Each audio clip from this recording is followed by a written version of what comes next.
Hey, welcome to World Entertainment, and desperate times call for desperate measures, I guess, because as you've just seen and witnessed, yes, they've now officially kind of rebranded Thunderbolts to the New Avengers, because desperate times, as I said, call for desperate measures. And if this is going to get people to actually go and say, oh my god, this thing's actually the New Avengers, we need to see this. No, again, you still don't, because they only get called that at the very end of the movie, and it was all a ploy, meaning they're not even really the New Avengers. But anyway, what we've now started to learn a lot about this disaster of a movie is how it was completely changed from what we should have got, including, yes, by the way, this video will have spoilers in it, but I don't think anyone really cares, and you would have known about all these at this stage anyway, because everybody's been talking about it. But the likes of Taskmaster, what her original role was meant to be in the movie. That's right, she was actually meant to be a big part of the movie, which we're not sure whether any of this stuff was shot, and this article talks about that. But the fact that that main picture of them in the Avengers Tower, and she's clearly standing there, and of course she's not around to make it to that part of the movie, because she's only in the first 5 minutes and then she's shot. But we're also hearing that John Walker was actually meant to be the villain. That's right, he was going to be one of the main villains of this whole thing. And then we also get told of a major part that got changed and removed regarding the Void. There was a scene that they cut. Why? Well, we'll get into it. So let's actually have a look at this, and we'll start off with the Taskmaster's original role in the movie. So it says, we first met Taskmaster and Black Widow, with a third act reveal that he was really a she. Antonia Dreykov, the daughter of the Red Room's twisted leader, Harvey Weinstein basically, she found redemption during the final act, and somewhere between then and Thunderbolts, became a mercenary for Valentina Allegra de Fontaine, or whatever the hell her name is. Who gives a shit what her name is? Olga, however you pronounce her second name. I've never been able to pronounce this woman's second name. Only showed her face once in the movie, and gets a single line of dialogue before she's gunned down by Ghost. She and US agent pick her bones for the weaponry they like the look of, and the assassin is left to burn. Talking to Polygon, Thunderbolts writer Eric Pearson confirmed that Taskmaster had a much different role in the script he wrote. It wasn't until he sat down to watch the first cut of the movie that he realized her entire story arc was gone.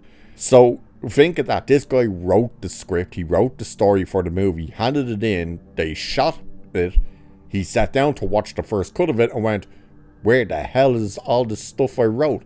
So keep that in mind as well. So it says, in his draft, Antonia gets a pretty big subplot and was set to bond with the Ant-Man and the Wasp villain, who shoots her in the head in the theatrical cut.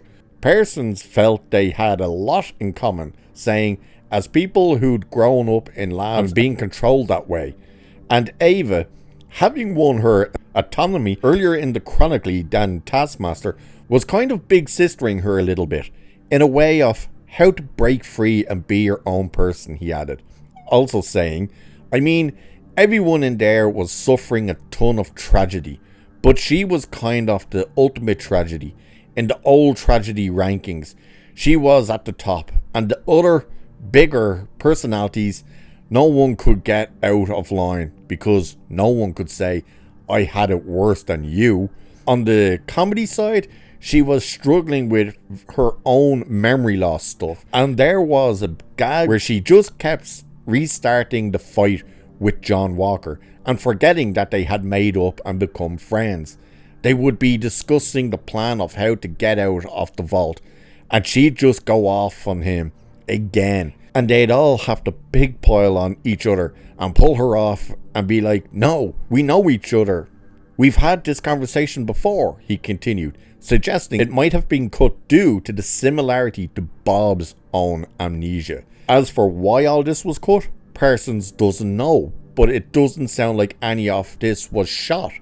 We can guess, of course, that it may have something to do with fans being so vocal about not wanting to see Taskmaster return to the MCU after Black Widow. Now, I love that this article tries to spin it on the fans. Oh, it's because the fans didn't want to see her. That's BS, because how would the fans ever know that she was going to be in this movie? We didn't. And who exactly was asking for Ghost? Nobody. Do you know why? Because nobody was asking for this movie at all. Which then brings us to the whole John Walker situation. So talking to Screen Rant, Thunderbolts writer Eric Pearson shared details on what would have been a full-blown villain turn for Walker, saying the original drafts of this had John Walker as the punching villain at the end. The idea was that part of Val's manipulation was that she had told him that his serum was wearing off, and she was doing these medications to keep him going. In reality, he was a time bomb, a Hulk kind of thing. There was going to be a bit of a sun's getting real low moment, because from the beginning of this, it was like, I want to end our third act fight with a hug. Oh god, so the hug's still in there. That version was kind of fun, but ultimately didn't work and didn't feel right tone-wise. I had already kind of layered in the whole Breakfast Club thing, so I was like, I want something that they can't beat in a punching fight and that they have to connect to in an emotional way. But back in the Marvel Writers program that I did in 2010 or 2011, I read the Sentry comic. In the comics, it's like the golden god of good versus pure evil. But I was like, what if it's heroic ambition and self-esteem versus self-loathing and depression and loneliness? He's basically the entire journey for our heroes rolled into one entity. So I put him in, and he fits so perfectly. Then it was all about finding the void space and stuff like that. So you're hearing, the original idea wasn't even the Void or Sentry at all. It was to have John Walker be the main villain. That he was going to get pushed and by the end become the villain, and they'd have to defeat him. But because they could take him on, which by the way in the movie was ridiculous, when Yelena was able to take him on and actually take him down and stuff, it's like, he's a super soldier. She wouldn't have a hope in hell, but she somehow does in this. You're seeing that he was like, no, we can't have that because he's too easily beaten. So they just switched it out for Sentry, because what he says, how it ends with the hug and stuff, that's still how it ends. So they just changed that around, which then brings us to this thing of the huge void moment cut from the movie and the post-credits scene spoilers. So it says, in Thunderbolts, when Yelena, US agent, and Valentina touch Bob, they're taken to their respective shame rooms, where they're forced to revisit traumatic moments from their past. During the movie's final act, that becomes a little more literal when Yelena enters the void, and we're shown more of the memories that she's pushed down, along with the sentries. The rest of the team soon joins them, but only alludes to what they experienced. We never get to see it. Talking to Variety, Thunderbolts director Jake Schaefer confirmed those scenes were written and storyboarded but cut, so the focus could be put on Bob's emotional clash with his darker half. He did, however, share some details on what we missed, saying, "We had Alexei in the gulag. I think having been thrown in there. I believe Ghost was about her time in the orphanage and being this girl that no one wanted to be around. To be able to be invisible and see the way that you're perceived and no one wanted to associate with you felt very sad. We had a lot of different Bucky ones. We always wanted to do something a little less than the expected idea. There's some very obvious things for Bucky, but I think at one point Joanna had written something around some shameful moment in Boy Scout camp, but I don't know that that would have really been the right path for it. That's the nice thing with working with these actors. They're such invested, caring guardians of their characters, and their arcs that they'll let you know something feels false or not right to them. By the way, Bucky's trauma when they kind of saying they alluded to other people's, yeah, Bucky was like, oh no, I got over my trauma years ago, I'm fine. That was his whole thing. It was like, no, I'm fine, I've gotten over my stuff. So it's saying, talk later turned to Thunderbolts post-credit scene. In that, the new Avengers assembled to deal with a cosmic crisis revealed to be the arrival of the Fantastic Four on Earth 616. And he told the trade, that was shot maybe 4 weeks ago, and I did not direct that. That's the Russos on the set of Doomsday. I got to be there, which was very fun, to watch your buddies go on to this grander scale. What you're hearing there is, yeah, not just did he not shoot it, which we knew and talked about in my spoiler review, or the spoiler part of my review, but that it was also not even shot when this movie was shot. They filmed it only a while ago in the UK on the set of Doomsday.